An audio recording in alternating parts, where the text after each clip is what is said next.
What's up, everybody? Wait, I didn't say it. Oh, wait. Oh, connecting. Starting live.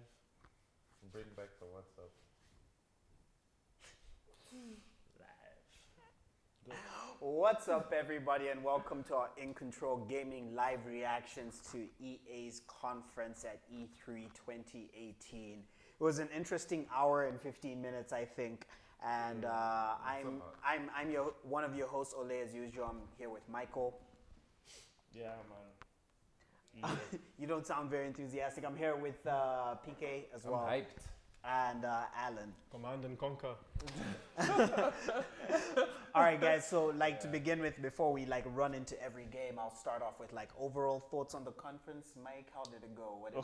I'm gonna go according to my predictions. I think I mentioned a lot about NBA Live. What I saw was you wanted to see that. Yeah, what I saw was really dope. It was just a short trailer, but the soundtrack looked lit. They brought back. You're reaching for the soundtrack already. Bro, that's what when you're playing NBA. Trust me, bro. Yeah, you Game need 6, that. Game 7, the beats, they back. So, customization looked good. The whole thing, I think now you can own a court or something. They're trying to show that looked really cool. Then I noticed there's more of that whole global thing now. It's not just your local courts the Raqqa and everything, but they showed I think they're in Brazil or something. I don't know. But yeah, so that looked good. FIFA, not impressed. Anthem, we'll talk about that. Anthem was the best game. Then I think that's it mostly. The rest was what's the game with the boat? The boat game?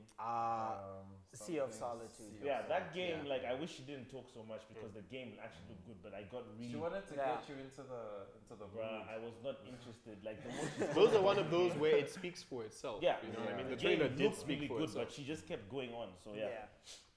PK? I we'll do gradings at the end, right? Yeah. Okay, And I don't think we'll we do need our to talk about Anthem because I feel like we're gonna get there. Into that. Yeah. I mean, FIFA's always the same. They just tweak a few things. Yeah. I wasn't really interested in that. And then what else? What else was shown? They started off with Battlefield 5.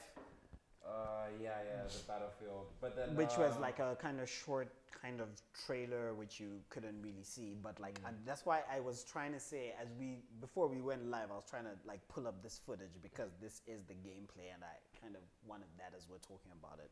See what kind of changes they've made and how different it looks, but and you pumped a lot of hours into that. yeah, man, I put a lot of time into BF5 and to be honest, from what I'm seeing at the start of it, it looks kind of the same, but they've changed some mechanics, being able to just the little things here. EA had the cringe-worthy athlete on stage, so as is tradition. don't even know who the hell that was, to be honest.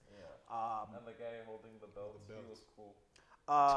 The belt was cool. That guy looked like a little belt. He had his belt. It was just I am the best at Madden. That free FIFA 18 World Cup experience, which they released. I don't think there's a campaign mode specifically with that. Let's just on FIFA. What's gonna happen to Konami? Because now that they have Champions League, and now they're gonna monetize off that, with the Ultimate Team. Specific, they could have a Champions League campaign specific. They can do whatever they want with it. Yeah, that would make sense. And Konami really had that, Champions so I'm League, worried for Konami. No, but it's over. The thing about Pro Evo is that I just love the gameplay. Yeah, I really like the gameplay. But then when you lose the licenses for Champions League, I don't care about the Champions League thing personally. I'd rather play Pro either way. So even if they've lost the Champions League license, it makes me feel whatever. lazy from starting up a football game and then all the teams are man red, real or white. But you're used to that already, and I always load. You can At the end load of your the day, data. it's the gameplay that you're worried. Yeah, it's the gameplay more than yeah. anything. So is it really that much of a big deal or whatever? And you can still load For it hardcore in fans, I'm sure it is, but for me, I mean, at the end of the day, it's Yeah, football. yeah. You're getting used all the teams anyway, so no difference. Free World Cup experience though for if you have FIFA 18. Oh yeah, I got that. It I should played it, be I played it Download yesterday. available right now. Yeah. So yeah, you can check that out. I don't think though there's like a dedicated like campaign like through to the World Cup. I don't know. I didn't really catch that if it happened during it. And then EA streaming service, which they announced as well. You being able to stream almost like entire EA catalog as well as like a Game Pass service for PC. Was that right? Like, am I getting that right? Yeah, it's was like I saw that it's only available for PC actually. Can you close your video? Oh, don't worry about that. Really help the live stream. Battlefield, I need to Got an keep HD. I mean, We are not going to I stream. Close the video. Close the video. $9 a month or $99 a year. Yeah. You'll be able to get stuff like Anthem and everything. Battlefield 5, FIFA, Madden. We're still on, right? Yeah, no, we're good. Oh, It's just we're being tortured by one of our streamers. Yeah. Thinks it's a I big thought deal. it could handle it. That was what I thought before. So yeah, that's EA getting into that like kind of that service thing, like taking it to another level. You know what basically. always comes to mind, right, is that when you're paying this monthly fee for video games, We have a comment here. Someone says we don't have the latency and bandwidth for streaming games, so it's a pipe dream for the rich. What do you guys think about that? America will obviously enjoy, but I mean, places like Africa, just generally the places where they don't have, the common person doesn't have access to what is the fast data internet usage at when decent it comes rates. to streaming So games? just getting screwed.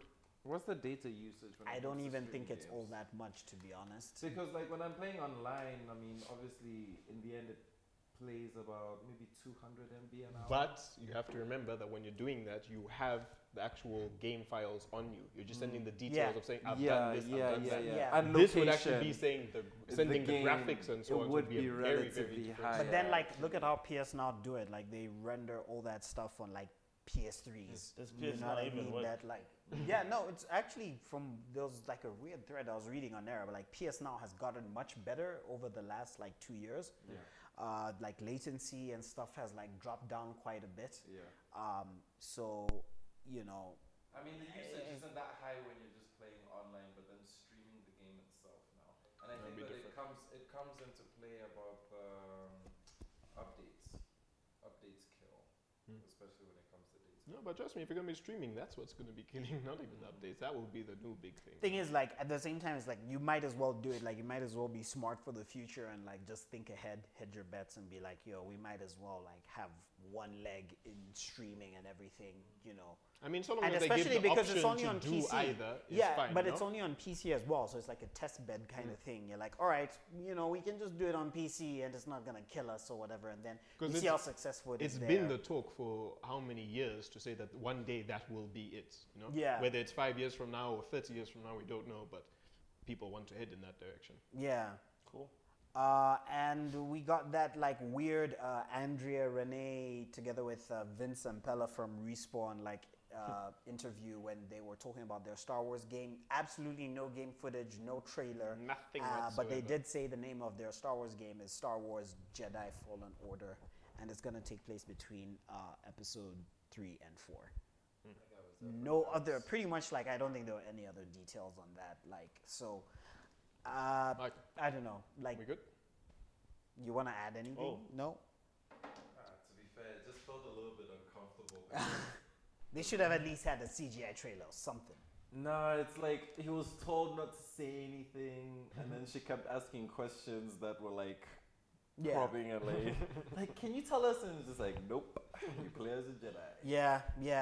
And he's like, oh yeah. I'm like, look, man, you're not taking this seriously. And then we got an update for Star Wars Battlefront 2. They're gonna include Clone Wars. We got some.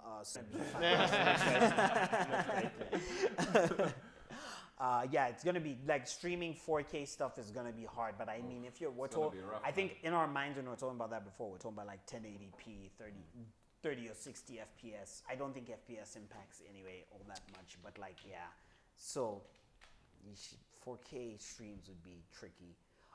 Unravel 2, Michael, your game of the show, already dubbed, like you've already anointed that game as your favorite game of E3, right? I don't think it's a bad